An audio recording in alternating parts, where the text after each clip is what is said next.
오늘 저희들이 함께 나눌 본문의 말씀은 예수님의 12제자 가운데 가장 사랑이 많다고 할 수 있는 사도 요한입니다. 그래서 사도 요한이 쓴 이렇게 그 성경책을 보면 다른 어떤 그 성경책보다도 사랑에 관한 그런 내용들이 많이 담겨져 있습니다. 특별히 이제 12제자 가운데 가장 오래 길게 살은 예수님의 제자 중에 한 사람인데, 신앙생활을 이렇게 하고 또 사도로서 지내다 보니까 이분이 정말 그 사랑이 얼마나 중요한지를 깨닫고 이렇게 그 성경책을 쓰면서 특별히 사랑에 대해서 굉장히 강조하는 것들을 보게 되어집니다. 여러 가지 또 이유가 있겠지만 또 그 중에 하나는 우리 사람들에게는 이 사랑이라는 게 쉽지가 않은 것을 사도 요한은 알았던 것 같습니다. 여러분들도 아시다시피 우리는 뭐 그냥 시기하고 미워하고 참 이런 것들은 우리가 배우지 않아도 참 우리가 자연스럽게 잘 되는데, 이 사랑을 나눈다, 사랑 가운데 살아간다 하는 것은 매우 부자연스러운 것을 우리는 사랑을 해본 사람들은 우리가 알게 되는 것이죠. 그래서 정말 성경에서 말하는 이 사랑을 우리가 삶 가운데 실천하기를 원하면 먼저 하나님의 사랑이 우리들의 삶 가운데 역사를 해야 우리가 그 받은 사랑을 나눌 수 있음을 사도 요한은 얘기를 하고 있습니다. 하나님의 사랑이 우리들의 마음을 감동하고 성령께서 역사를 하지 않으면 우리는 사랑할 수 없다. 뭐 이렇게 한마디로 말하면 요한일서의 그 사도 요한이 쓴 내용의 그 골자가 그거예요. 그래서 사도 요한은 짧은 편지지만 계속해서 끊임없이 매 구절마다 사랑을 얘기를 해주고 있습니다. 그래서 오늘은 사도 요한이 한 얘기 가운데 세 가지를 중점적으로 해서 하나님의 사랑을 좀 함께 다시 한번 우리가 좀 나누기를 원합니다.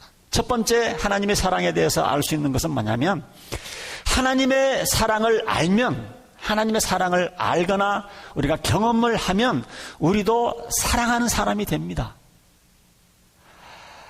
우리 사람들에게는 어떤 감동적인 것이나 충격적인 것을 보면 하나님께서 우리들에게 그것을 따라하고 싶은, 반복하고 싶은 그런 욕구들을 하나님이 다 주셨어요. 저도 그렇게 그림에 대해서 그렇게 이렇게 잘 그리지는 못하지만 가끔 가다가 좋은 그림을 보고 가끔 가다가 이렇게 어떤 회화전에 어떤 그 아름다운 그 그림들이 전시되어 있는 것을 보면 가끔 가다가 좀 이렇게 붓을 사고 물감을 사서 한번 좀 그리고 싶은 그런 충동을 느낄 때가 여러 번 있었습니다. 우리는 아름다운 것, 감격적인 것을 보면 우리는 흉내내게 되어 있어요. 그렇기 때문에 사랑의 하나님, 사랑의 본체이신 하나님을 보고 우리가 알면은, 그걸 체험한 사람들은요, 우리들의 삶 가운데 이 사랑이 자연적으로 나타나게 되어 있습니다. 그래서 사도 요한은 7절 8절에 이런 얘기를 하고 있는 거예요. 사랑하는 자들아, 우리가 서로 사랑하자. 사랑은 하나님께 속한 것인데 사랑하는 자마다 하나님께로 나서 하나님을 알고, 사랑하지 아니하는 자는 하나님을 알지 못한다. 왜냐하면 우리가 섬기는 하나님은 because God is love, 하나님은 사랑이기 때문이다. 하나님은 사랑이기 때문에 하나님을 알면은, 하나님을 만나면은, 하나님을 우리가 만난 경험이 있으면은 사랑을 하는 사람으로 변화된다고 하는 겁니다. 자, 이것이 어느 정도 확신한가 하면은, 여러분, 하나님을 보았다, 하나님을 안다, 하나님을 만났다, 하나님을 체험했다, 그렇게 얘기를 하면서 그분들 가운데 어떤 하나님을 사랑하고 이웃을 사랑하는 그런 모습을 볼 수 없다고 그러면 여러분, 헛것을 본 거예요. 헛것을 본 겁니다. 우리는 오늘 이 읽은 본문 말씀을 통해서 사실 이게 참 어떤 때는 내가 구원에 확신이 있는지 없는지, 하나님의 사랑을 경험했는지 안 했는지를 내가 확인할 수도 있고요. 그런 면에서는 어떤 격려가 될 수가 있지만, 또 오늘 함께 읽은 이 말씀은 우리들에게 또 경고의 말씀도 됩니다. 경고의 말씀. 경고의 말씀은 뭡니까? 우리가 교회 생활을 아주 오래 했어요. 어떤 분들하고 얘기를 해보면 성경 지식이 참 많은 사람이 있습니다. 성경을 여러 번 통독했다는 사람들도 있습니다. 그런데 어떤 분들은 그런 사람들 가운데 사랑이 전혀 없어요. 그렇게 냉랭할 수가 없어요. 그런 사람들은 우리가 어떻게 진단을 해야 됩니까? 그냥 성경을 아는 것이에요. 성경을 여러 번 읽었던 것 뿐이에요. 성경을 여러 번 통독했던 것 뿐입니다. 하나님에 대해서 아는 것이지 하나님을 아는 것은 아니에요. 하나님에 대해서 아는 것이지 하나님을 아는 것은 아닙니다. 근데 여러분들, 정말로 하나님을 인격 대 인격으로 만난 사람들은요, 이 모양 저 모양으로 전에 나에게 있지 않는 그런 사랑이 이것저것에서 표출되게 마련입니다. 마련이에요. 그래서 나는 예수님을 영접했는데, 나는 구원의 확신이 있는데 이러면서 1년이 지납니다. 5년이 지납니다. 10년이 지납니다. 그런데 그 삶 가운데 사랑이 보이지 않냐면 여러분 생각을 다시 한번 해봐야 합니다. 내가 구원의 확신이라는 것이 무엇인지 확인해 보셔야 돼요. 그럴 수가 없습니다. 우리가 정말 하나님을 알고 만났으면 우리들의 삶 가운데에 이곳저곳에서 사랑이 표출되게 되어 있습니다, 여러분. 그래서 오늘 사도 요한 우리에게 해주신 그 말씀이 격려도 되지만 경고가 되는 것이에요, 경고가. 자, 그러나 또 격려도 됩니다. 우리는 참 이웃을 사랑할 수 있는 능력이 없지만 하나님을 섬기면서 점점 하나님을 알면서 나도 사랑하는 사람이 되어야 되겠구나, 나도 이웃을 위해서 살아야 되겠구나라는 소망을 가지면서 살아가게 되는데, 난 아직 마음이 메말라 있고 난 아직 마음이 강팍해 있지만은 그러나 점점 하나님을 깊이 알게 되고 하나님과 깊은 관계 속에 들어가면 나 같은 사람을 통해서도 하나님의 사랑이 점점 나타날 것이고, 나도 점점 하나님과 같은 사랑을 하게 되겠구나 하는 이런 소망을 가지면서 살아가면서 정말 그런 사랑이 우리들의 삶 가운데 나타나게 되어 있습니다. 저도 목회자이지만 이런 소망 가운데 살아가고 있어요. 아직도 멀었어요. 제가 볼 때는 아직도 더 형편이 없지만은 언젠가는 더 이 하나님의 사랑을 더 뭉큼 나눠줄 그런 소망을 가지고 저도 살아갑니다. 하나님은 사랑이기 때문에 하나님을 알면은 사랑을 하지 않을 수가 없기 때문에 그렇습니다. 여러분, 8절 후반부는 또 뭐라고 얘기를 합니까? 사랑하지 아니하는 자는 하나님을 알지 못하나니 Whoever does not love does not know God. 네. 사랑하지 아니하는 자는 하나님을 알지 못한다. 왜냐? Because God is love. 왜냐하면 하나님이 사랑이기 때문에. 하나님은 사랑이에요. 하나님은 사랑인데 하나님과 그렇게 교제를 나누었으면서 하나님께로부터 받은 그 사랑이 나를 통해서 나타나지 않으면, 표출되지 않으면 좀 우리가 의심을 해봐야 되죠. 하나님은 사랑하십니다. 또는 하나님은 사랑이십니다. 좀 비슷한 것 같지만 다릅니다. 영어로 God loves us 하고 God is love 하고 비슷한 것 같지만 큰 차이가 있는 구입니다. 자, 여러분, 저는 사실은 하나님이 사랑이다라는 사실이 좀 신앙생활 하면 할수록 이게 더 저에게는 굉장히 큰 위로가 돼요. 그리고 하나님을 편하게 다가갈 수 있는 하나의 통로가 되는 것 같습니다. 왜냐하면 하나님의 본성이, 하나님의 본질이 사랑이시라고 그러니까요. 옛날에는 좀 사실 하나님이 좀 무서운 분으로 저에게 좀 자리 잡고 있었던 게 사실이었습니다. 그러나 하나님을 알면 알수록 하나님은 사랑이시구나, 하나님은 사랑이시구나. 우리 주위에는, 저희 교회는 그런 분들이 없으니까 오해하지 마시고 들으시기 바랍니다. 우리 주위에 보면 정말 이 성격이 언제 어디로 튈지 모르는 뾰족한 사람들이 있어요. 자기도 친절하고 잘해보려고 애는 쓰는데, 죄송하지만 그런 분들 보면 참 불안할 때가 있어요. 언제 어디로 튈지 모르니까. 언제 또 뾰족한 성격이, 괴팍한 성격이 나올지 모르니까 아주 조심스럽습니다. 그런데 우리 주위에는 정말 성격이 온유하고 두리뭉실하고 그런 사람들을 보면 언제 어디서 만나든 참 편합니다. 그분들의 성격이 둔한 건지 좋은 건지는 모르지만 웬만큼 실수를 해도 이해를 하고, 제 친구 가운데 그런 분이 있어요. 어떠한 일을 다 보고 있으면서도 늘 격려하고 늘 편하고 그런 친구가 있습니다. 어떤 친구는 그냥 만날 때마다 톡톡 쏘는 친구가 있고요. 자, 그런데 하나님이 그냥 사랑하신다고 그러면 내가 잘못하다가도 하나님이 사랑하신다, 그러나 하나님은 또한 사랑하지 않을 수도 있다, 그러면서 우리는 염려할 수가 있는 거거든요. 그런데 하나님의 본성, 하나님의 또 내추럴, 하나님의 본성이 사랑이에요. 그렇기 때문에 사랑하지 않을 수 없다고 그러니까 이것이 얼마나 저에게는 위로가 되는지 모릅니다. 아마 여러분들도 그거 경험하신 분들은 저랑 같은 그런 느낌을 가질 거라고 저는 생각을 합니다. 여러분, 하나님은요, 사랑을 하지 않을 수가 없으세요. 하나님께서 벌 내리시는 것도 가만 공부를 해보면 하나님이 사랑하기 때문에, 이스라엘 백성들을 사랑하시기 때문에, 하나님의 사람들을 사랑하시기 때문에, 물은 항상 높은 곳에서 낮은 곳으로 흐릅니다. 어떤 환경에서도 이 지구에서 낮은 곳에서 높은 곳으로 물이 흐르는 법이 없어요. 항상 물은 낮은 곳으로 흐르게 되어 있습니다. 여러분, 하나님의 사랑이 바로 그런 겁니다. 여러분, 이 사실에 대해서 전혀 의심할 필요가 없습니다. 여러분, 의심해서도 안 돼요. 하나님은 사랑하지 않을 수가 없어요. 이게 그분의 본성입니다.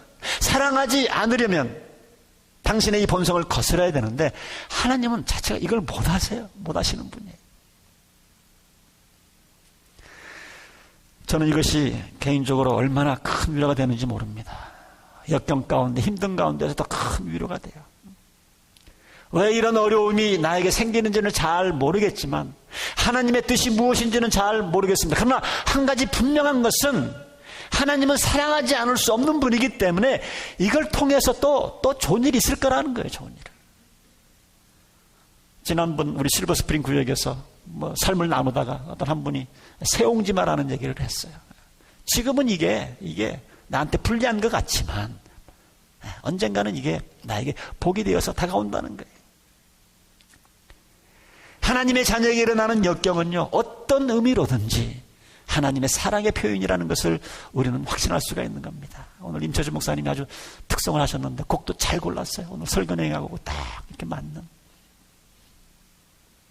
하나님은 사랑하지 않으시면 안 되기 때문에 그렇습니다.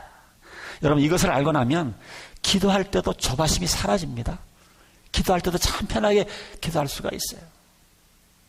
어떤 때는 우리가 기도한 대로 하나님이 주시지 않죠. 어제도 우리 한 가정하고 좀 신방을 했는데 대화의 주제가 그 얘기였어요. 옛날에는 막 내가 원하는 대로 하나님이 주지 않아서 막 조바심을 갖고 막 불안해하고 하나님 왜 제가 원하는 대로 안 주십니까 그랬는데 이제는 나에게 일어나는 모든 일들이 하나님의 뜻입니다. 그렇게 받아들이기로 작정했습니다. 그래서 제가 옆에서 박수를 쳐드렸어요. 우리 모든 성도님들이 좀 그런 고백이 나왔으면 좋겠어요. 내 삶 가운데, 내 가정 가운데, 자녀들 가운데 일어나는 모든 일들 하나님의 뜻 가운데 일어나는 일이다. 그래서 우리가 기도할 때 오랜 세월 동안 하나님 응답 안 해주십니다. 우리가 그런 복음상가도 있지만 나중에 지나가 보니까 그 응답 안 해주신 것도 하나님의 뜻이었어요. 옛날 같으면 내가 하나님 앞에 잘못했나? 내가 어떤 하나님의 무슨 비유를 잘못 건드렸나? 왜 이렇게 응답이 안 오지? 근데 여러분들 그런 생각하시면 안 돼. 하나님 그렇게 째째하신 분이 아니에요. 하나님은 사랑이기 때문에 because God is love. 하나님은 사랑이기 때문에 여러분과 저의 최선을 원하세요. 하나님은 사선이라는 게 없어요. 여러분들 자녀 키울 때 그런 거 많이 경험하지 않습니까? A라는 좋은 것이 있고 B라는 더 좋은 것이 있는데 자녀들이 원할 때에 이유 없이 안 좋은 거 주는 부모가 없습니다. 할 수 있으면 좋은 거 주려고 그러죠. 좋은 거 주려고. 우리 사람의 마음도 이런데 전지전능하신 하나님께서 우리가 기도하면은 왜 최선의 것을 안 주시겠어요? 여러분 오해하지 마세요. 왜 이렇게 내 신분 문제가, 왜 이렇게 내 자녀 문제가, 왜 이렇게 경제적인 문제가, 사회에서도 왜 이렇게 내가 생각하는 대로 내 계획한 대로 이루어지지 않는가? 하나님 원망하지 마시고요. 그 자체를 하나님의 뜻으로 알고 받아들이는 작업이 필요합니다. 하나님은요, 본성이 사랑이시기 때문에 지금 뭔가 있는 거예요. 우리를 그냥 이유 없이 괴롭히려는 것이 아닙니다. 그래서 여러분들이 이제 이것을 깨달으면 하나님께서 내가 기도한 대로 응답을 안 해주셔도 하나님께서 다른 것을 주셔도 그동안 내가 구했던 거는 차선이구나. 하나님이 더 좋은 것을 주셨구나. 이런 경험을 하게 되는 거거든요. 이런 간증을 우리가 하게 되는 것이거든요. 그런 확신을 가질 수 있는 가장 큰 이유는 하나님이 사랑이시기 때문에. 절대로 사랑이신 하나님께서, 우리의 최선을 원하시는 하나님께서 안 주실 리가 없습니다. 그런 걱정은 여러분 하지 않기를 바라요. 하나님은 사랑이세요. 하나님은 사랑이세요. 하나님은 사랑을 안 하시면 못 견디시는 분입니다. 우리에게 최선의 것을 주시지 않으면 못 견디시는 분이세요. 그러지 않을 수가 도저히 없으신 분입니다. 하나님 자체가 본체가 사랑이에요. 그래서 여러분들, 우리가 섬기는 하나님은 사랑이다라는 사실을 믿으시고, 어떤 역경 가운데서도, 힘든 가운데서도 하나님의 사랑에 절대로 의심하지 않는 저와 여러분이 되기를 주님의 이름으로 축원드립니다. 의심하지 마세요. 두 번째로 하나님의 사랑에 대해서 우리가 알아야 되는 것은 뭐냐면, 하나님의 사랑의 증거는 십자가입니다. 십자가. 하나님은 사랑이시고 우리를 사랑하신다고 하는 것을 우리가 어떻게 알 수 있습니까? 여러분, 우리가 인생을 살아가면서도 우리가 알 수 있죠. 어떤 사람이 나를 사랑하는지 여러분들 어떻게 알 수가 있어요? 겉모습하고 태도하고 말 가지고는 저 사람이 나를 사랑하는지 우리가 분간 잘 못합니다. 저는 좀 순진해가지고 옛날에 얼굴 예쁜 사람들은 마음도 이쁜 줄 알았어요. 옛날에 좀 하여튼 그런 줄 알았는데 아니더라고요. 이 얼굴 이쁜 사람들은 얼굴값을 하더라고요. 자기는 고상한 척 하는데 얼마나 하여튼 교만하고, 콧대 높고 쌀쌀 맞고. 남자들도 얼굴이 좀 둥글둥글하고 참 댕기고 좋은 사람들도 많이 있습니다. 그런데 얼굴 모양 가지고 우리 판단 못해요. 정말입니다. 우리 교회 남자분들 다 이렇게 알고 지내고 보면 정말 마음이 따뜻한 사람들이에요. 따뜻한 사람들. 제가 요즘 집사람한테도 그런 얘기를 자주 고백을 하는데, 우리 교회 집사님들 마음이 참 좋은 사람들이다. 마음이 참 따뜻한 사람들이다. 그런 얘기를 제가 집사람하고 여러 번 했습니다. 여러분, 겉으로 봐서도 잘 모르고요, 말 가지고도 잘 모릅니다. 잘 몰라요. 그 사람이 어떤 행동을 보이는가, 이걸 통해서 우리를 알게 되거든요. 그런데 여러분, 하나님께서는 우리를 사랑한다는 것을 보여주시기 위해서 행동과 희생으로 우리들에게 보여주셨어요. 오늘 본문 9절에 뭐라고 말합니까? 하나님의 사랑이 우리에게 이렇게 나타난 바 되었으니 하나님이 자기의 독생자를 세상에 보내심은 저로 말미암아 우리를 살리려 하심이라. 하나님께서는 예언자를 통해서 당신이 사랑하신다 하는 말을 하기는 했습니다. 그러나 최후로 하나님이 우리를 정말로 사랑하신다는 것을 보여주시기 위해서 독생자 예수를, 하늘의 영광을 버리고 이 세상에 태어나게 하셨습니다. 여러분, 이 땅에 오신 예수님은요, 하나님이셨어요. 그분이 엄마 뱃속에 9달 있었죠. 어렸을 때 기저귀를 차셨죠. 어린아이처럼 자라야 되셨죠. 남에게 욕도 먹으셨죠. 참 하나님께서 정말 못할 짓을 하도록 이 세상에 내보내지 않았습니까? 우리를 사랑하셔서 행동으로 보이신 겁니다. 그래서 우리는 그걸 보면서 하나님이 우리를 얼마나 사랑하시는지를 우리는 알 수가 있는 거예요. 행동으로 보이셨기 때문에. 그래서 우리가 어떤 사람이 나를 얼마나 사랑하는지 안 하는지 어떻게 알 수 있습니까? 우리는 반드시 희생을 얼마나 하느냐, 그걸 통해서 보는 것 아닙니까? 여러분, 한번 이런 가정을 한번 해봅시다. 여러분들 가까운 친구가 있는데 여러분들 집에 갑자기 찾아왔어요. 얼굴이 쫙 맥혀져가 찾아왔어요. 얘기를 들어보니까 도와달라는 거예요. 지금 자기 아들이 경찰에 붙잡혀서 지금 감옥소에 가 있다고 그러는 겁니다. 얘기를 들어보니까 이 아이가 그로소리에 들어가 권총을 들고 들어가가지고 강도짓을 하다가 붙잡힌 거예요.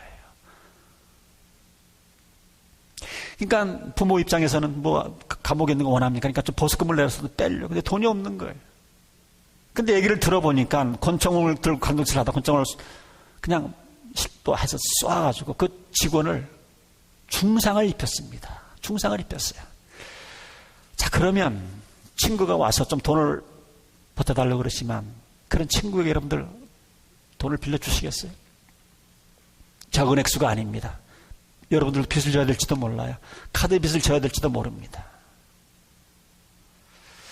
가끔 가다가 그런 분들을 또 친구니까 또 도와주는 사람들이 있을 거예요. 대단한 사랑입니다.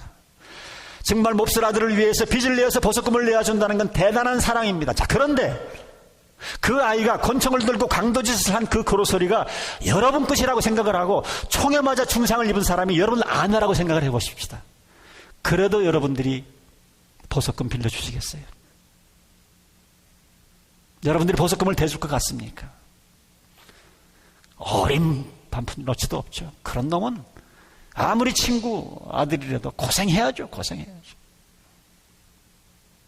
근데 여러분, 저와 여러분의 삶이 하나님 앞에 더 못된 짓을 하면서 살아가는 걸 여러분들 아시나요?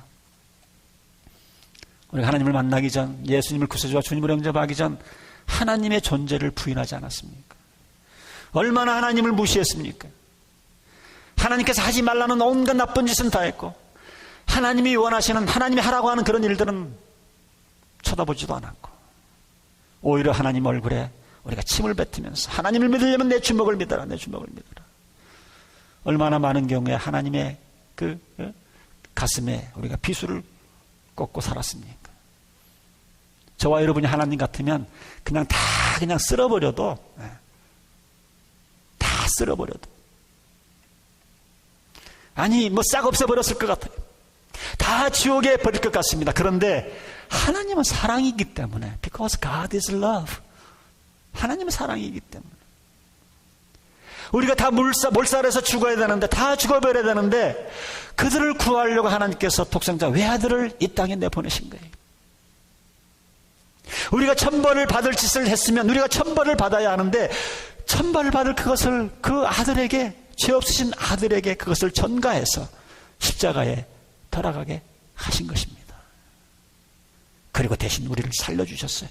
아들을 십자가에서 죽게 하시고 우리를 살려주신 거예요. 그래서 하나님께서는 우리를 얼마나 사랑하시는지를 보여주셨습니다. 요한은 4장 10절에 이렇게 말합니다. 사랑은 여기 있지 않는가? 우리가 하나님을 사랑한 것이 아니고 오직 하나님이 우리를 사랑하사 우리 죄를 위하여 화목제로 그 아들을 보내셨지 않느냐? 여러분, 하나님께서 우리들에게 보여주신 사랑은요, 추상적인 사랑이 아니었잖아요.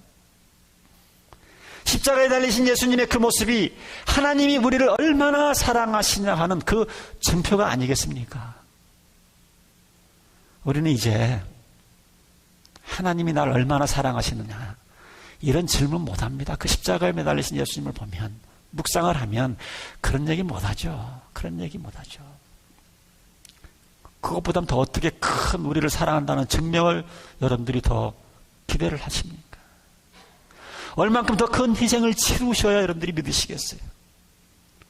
우리 하나님이 정말로 나를 사랑하시느냐? 이런 질문 하시면 안 됩니다. 하나님께서는 외아들을 희생하셔서 우리가 받을 천벌을 대신 받게 하셔서, 우리가 받을 고난을 그분이 대신 받게 하셔서 우리를 살려주신 것 아니에요? 이거보다 더 어떻게 하나님의 사랑을 더 증명해 볼 수가 있습니까? 사랑하는 성도 여러분, 하나님께서 여러분들을 정말 사랑하신다는 사실을 믿을 수 있기를 주님의 이름으로 축원드립니다. 하나님의 사랑에 대한 회의가 들 때마다 여러분 십자가 바라보세요. 십자가에 달리신 예수님을 한번 생각해 보시기 바랍니다. 험한 십자가에 주가 흘린 피를 믿는 마음으로 바라보니 나를 용서하고 내 죄 사하시려.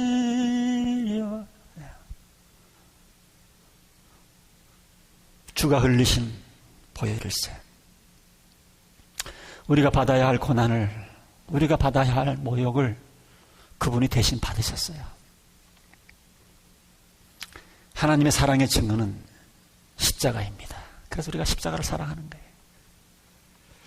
마지막으로 하나님의 사랑에 관해서 우리가 알 수 있는 거는요, 하나님께서 보여주신 이 귀한 사랑을요, 이제는 우리들의 삶을 통해서, 우리들을 통해서 이제는 완성시키기를 원하세요. 그게 이제 앞으로 저와 여러분들이 하나님의 사랑을 경험한 저와 여러분들이 이제 해야 될 우리의 사명입니다. 여러분들 음악을 좋아하시는 분들은 알지만 교향곡 가운데 미완성 교향곡이 있어요. 보통 교향곡은 4악장으로 이루어지는데 4악장을 다 작곡하지 못하고, 유명한 것 중에 하나가 슈베르트의 미완성 교향곡 8번인가요? 9번인가요? 사막장까지 쓰고 31살의 나이에 슈베르트가 생을 마감합니다. 그래서 그 교향곡을 미완성 교향곡인데,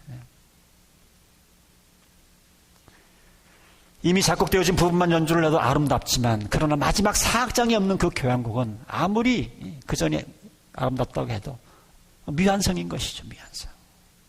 이루고자 하는 그 미가 완성이 되질 않았기 때문에 그렇습니다. 사랑하는 성도 여러분, 하나님께서는 우리를 사랑하신다고 하는 것을 십자가를 통해서 보여주셨어요. 그러나 이 하나님의 사랑이 또한 우리들을 통해서, 우리 교회를 통해서, 우리들의 삶을 통해서 완성하기를 원하십니다. 이 일들을 우리가 2018년도에, 아니 우리 남은 여생 동안에 우리가 이 일을 우리가 감당을 해야 되는 겁니다. 요한은 4장 11절 12절 이렇게 말합니다. 사랑하는 자들아, 하나님이 이같이 우리를 사랑하셨은즉 우리도 서로 사랑하는 것이 마땅하도다. 어느 때나 하나님을 본 사람이 없으되 만일 우리가 서로 사랑하면 하나님이 우리 안에 거하시고 그의 사랑이 우리 안에 온전히 거하느니라. 여러분, 2000년 전에 십자가를 통해서 보여준 하나님의 사랑은 이제 누구를 통해서 나타나느냐? 이제 우리들을 통해서, 우리들의 어떠한 모습, 우리들을 서로 사랑하는 모습을 통해서 완성이 되어지고 이것이 전달되게 되어 있다고 하는 겁니다. 그래서 하나님의 사랑으로서 사랑해야 할 책임이 공동체, 우리 가정 안에서 있어요. 사랑하는 성도 여러분, 하나님께서 우리를 이렇게까지 사랑하셨기 때문에 우리 서로 사랑해야 되고, 예수님께서 이 사실을 아시고 우리들에게 가장 큰 계명, 이웃을 내 몸과 같이 사랑하신 이 계명을 우리들에게 주셨어요. 지금까지 하나님을 본 사람이 없지만 우리가 서로 사랑하는 그 모습을 통해서 믿지 않는 사람들이 하나님의 사랑을 경험하게 될 것이다. 하나님의 사랑이 우리 가운데 완성이 될 것이다. 사랑하는 여러분, 신앙생활에 다른 거는 조금 뒤쳐져도 괜찮지만 이 부분은 우리가 신앙생활을 할 때 확실하게 이걸 알고 우리가 신앙생활을 하셔야 됩니다. 지금 기독교가 손가락질을 받는 가장 큰 이유가 바로 이 문제이지 않습니까? 예수 안 믿는 사람도 기독교는 사랑의 종교라는 것쯤은 아는데 교회에서 그런 모습이 없어요. 교회는 오히려 갈라지고 싸우고 권모와 술수와 이런 것들이 난무하기 때문에 세상 사람들로부터 교회도 이제 희망이 없다라는 손가락질을 우리가 듣지 않습니까? 자복하고 통회하고 그래야 합니다. 사랑은 머릿속으로만 하는 것이 아니에요. 말로만 하는 것이 아닙니다. 행함으로 사랑을 해야 합니다. 지난 8, 9년 동안 제가 이 교회 와서 목회를 하면서 가장 염두를 냈던 게 어떻게 하든지 교회가 깨지지 않고 하나가 되어서 세상 사람들로부터 손가락질 받는 교회가 아니라 칭찬받는 교회가 될까. 그러니까 더 이상 싸움질하면 안 돼요. 더 이상 갈라지면 안 돼요.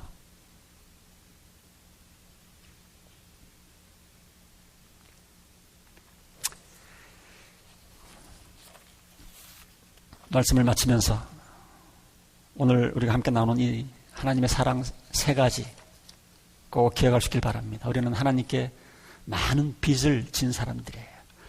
하나님으로부터 예수 그리스도를 통해서 엄청난 사랑을 받은 사람들입니다. 이제 우리는 이 하나님의 사랑을 완성시킬 의무가 저에게, 여러분들에게, 우리 교회 안에 있습니다. 자, 우리 그 일을 위해서 올 한해도 최선을 다해서 우리가 노력하는 저와 여러분이 되시기를 주님의 이름으로 축원드립니다.